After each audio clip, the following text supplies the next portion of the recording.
Fala pessoal, sejam bem-vindos a mais um vídeo e hoje eu vou mostrar para vocês como é que vocês definem áreas e ambientes aqui no Revit com pouquíssimos cliques. Vamos lá!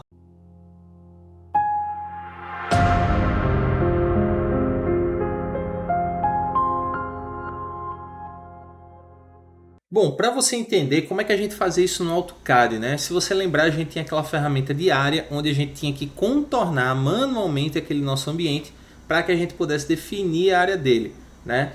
Aqui no Revit ele já é mais diferente. Então, como é que a gente faz isso aqui de maneira prática, né? Então, primeira coisa, eu desenhei aqui alguns ambientes no Revit, tá? Com as paredes aqui, e eu vou mostrar para vocês de forma simples como é que funciona. Então, para você colocar um ambiente aqui no Revit, você vai digitar o atalho RM, ok? Quando você faz isso, ele vai aparecer isso aqui com o mouse, ó, Room, né? Aí ele vai estar dizendo ali, não incluso, porque a gente não colocou ele em nenhum ambiente ainda.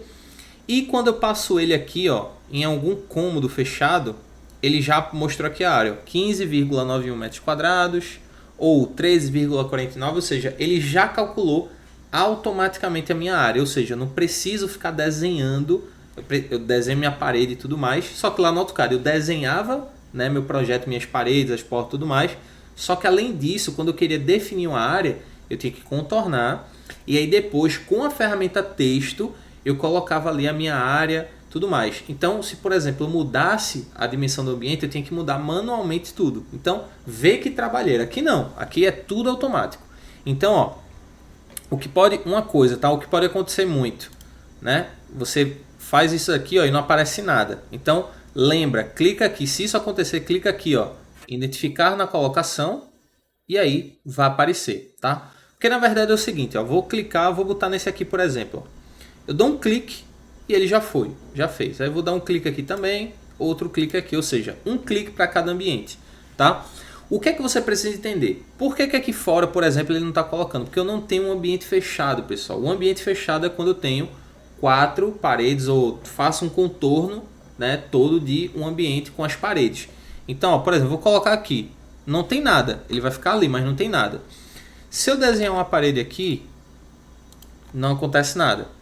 Se eu desenhar um aqui, não acontece nada. Se eu desenhar um aqui, também não acontece nada. Agora, quando eu fecho esse meu ambiente, aí ele fechou aqui o meu ambiente, já calculou ali e tudo mais. Então aqui ele já definiu para mim.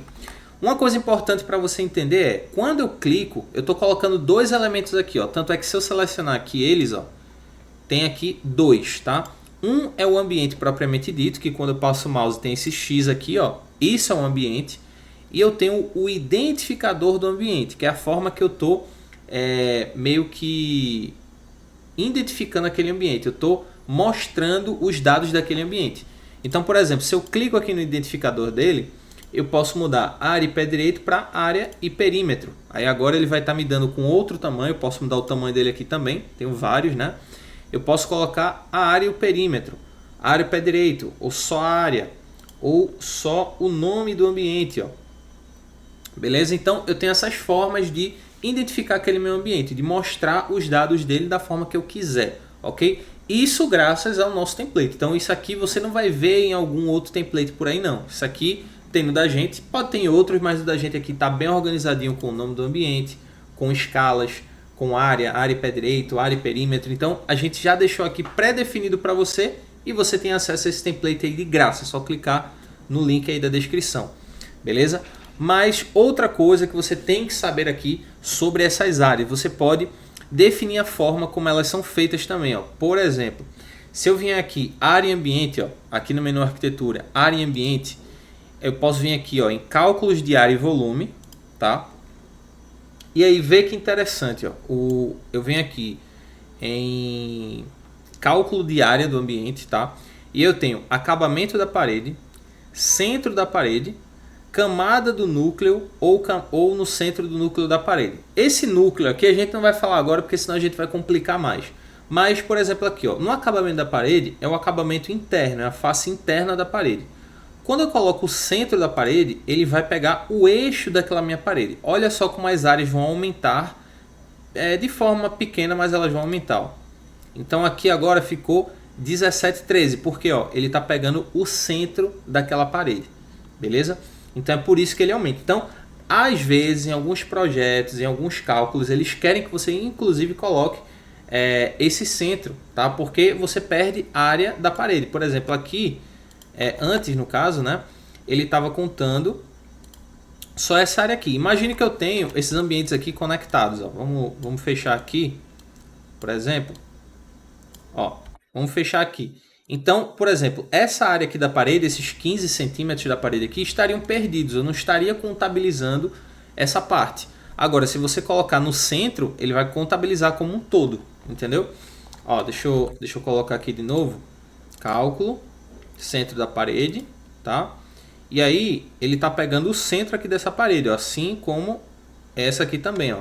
Tá vendo? Então ele está considerando essa parte daqui. Eu teria que fazer outro aqui para ele considerar essas outras partes, mas vocês entenderam a lógica aqui do que acontece, né? Outra forma de você poder definir seu ambiente também é com um separador de ambiente. Então, por exemplo, Danilo, eu queria separar aqui no meu projeto, beleza, aqui tem 18,74, mas eu queria separar, por exemplo, sala de jantar e sala de estar. Queria fazer dois ambientes aqui. Você pode fazer com um separador de ambiente, por exemplo. Tá? E aí você demarca uma linha aqui, ó. Fiz uma linha aqui no meio, tá? E aí eu tenho agora só esse ambiente aqui, ó, de 12 metros. E aí eu posso colocar outro ambiente aqui, que aí eu tenho um ambiente só, mas eu quis dividir ele em dois, tá? E essa linha aqui, esse separador de ambiente, é o que vai definir essa separação, beleza? E aí eu consigo ter dois ao mesmo tempo. Se você não tiver, ou se você excluir, ó, ele vai ficar como ambiente redundante. Então, um aqui vai estar certo, só que o outro ele vai estar errado, ok? Então aí você teria que excluir tanto o identificador quanto também o outro ambiente, ok? Então só pode ficar um ambiente aqui por cubículo, digamos assim, tá? E aí basta você clicar aqui no seu identificador e colocar aqui o nome, ó. Por exemplo, sala. Aqui eu posso colocar, por exemplo, quarto. E por aí vai, ou seja, você vai nomeando esses seus ambientes aqui dentro do Revit. E aí eles vão ser calculados automaticamente. E aí, olha só que legal, à medida que eu vou diminuindo, que eu vou aumentando esses meus ambientes aqui, ó, ele já calcula automaticamente esses meus ambientes. Então não preciso dessa dor de cabeça de, eita, mudei a dimensão, agora eu vou ter que recalcular. Não, aqui já está tudo sendo feito automático. Beleza, pessoal? Então, se você gostou de mais essa dica, já sabe, compartilha com seu amigo, clica aqui no inscreva-se, clica no sininho para receber as notificações de mais vídeos aqui do canal e eu te vejo com mais dicas, com mais conteúdos, com mais vídeos aqui na Layout. Beleza, pessoal? É isso, fiquem com Deus, um abraço e valeu!